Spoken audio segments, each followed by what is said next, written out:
We just received the breaking news that the United States under Donald Trump just attacked three Iranian nuclear sites. This is after Donald Trump gave Iran 2 weeks before he made that decision.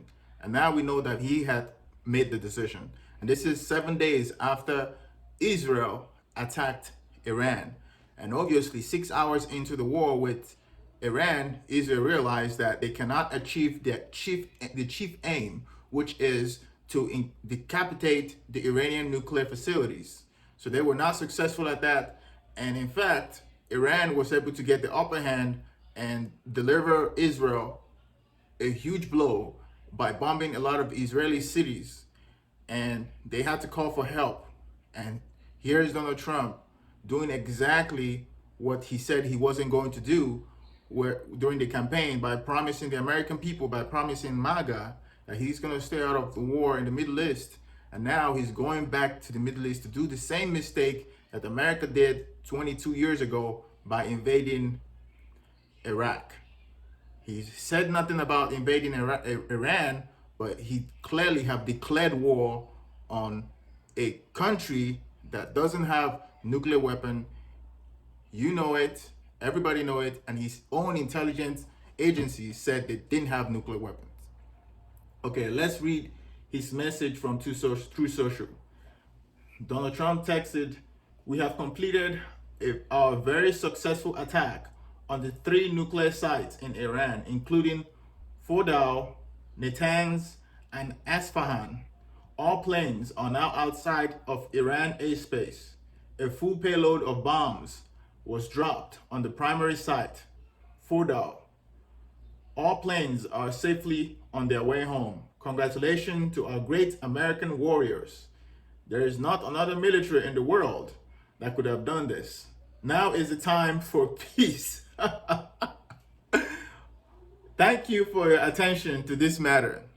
So Trump has a very strange idea of peace. You just attacked a country illegally. You just declared war on a country. You broke the United States Nation Charter, and you also violate the United States laws by going to war without the approval of Congress. So right now is not a time for peace, because you just declared war on a sovereign nation. So what are the consequences of this? The consequences of this is that Iran might actually try to block the Strait of Hormuz, which is this strait right here where a lot of oil tankers pass through. And I expect oil prices to skyrocket on Monday, and prices of everything is going to go up. This is not what Trump promised. Oil prices are going to go up, or cost of transporting things are going to go up. The cost of groceries are going to go up. Of course, the oil companies will be happy about this. Another thing is, we don't know what China is going to do. We don't know what Russia is going to do. Iran ships, I think, about 90% of their oil to China. So this is going to affect China as well. So we don't know what kind of support China is going to offer Iran at this point. And also, Iran supplies a lot of drones to Russia. So they are military partners.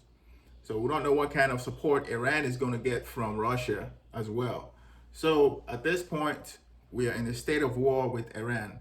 So Iran is within their right to attack any United States personnel or facilities that they can get their hands on. So this is really unfortunate. Nobody knows how this is going to end.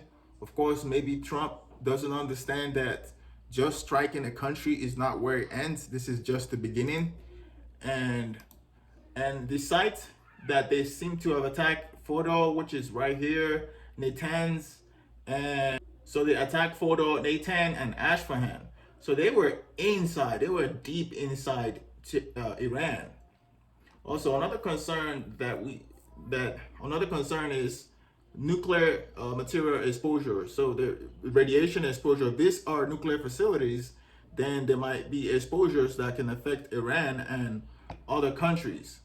So other countries might be at risk of nuclear exposure. So this is really, really bad, not just for Iran. It's bad for the surrounding countries as well and the entire Middle East.